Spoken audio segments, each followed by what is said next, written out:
Сильный ветер стал причиной падения деревьев в Минске.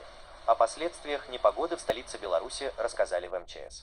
По информации ведомства, во вторник по городу местами выпало 10 мм до 20 мм осадков. Кроме того, порывы ветра достигали 15-20 метров в секунду. Из-за сильных дождей произошло частичное подтопление проезжих частей. Соответственно, движение общественного транспорта на отдельных участках было ограничено. Полностью восстановить движение удалось в 13 часов 30 минут. Из-за шквалистого ветра деревья падали на проезжие части и автомобили. Зафиксировано более 20 случаев. Работники МЧС выехали на места для распиловки упавших деревьев.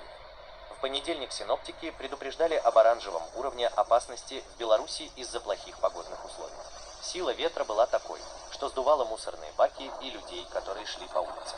МЧС также предупреждает, что сильные ливни со шквалистым усилением ветра порывами от 15 до 20 метров в секунду ожидается и в среду 18 августа.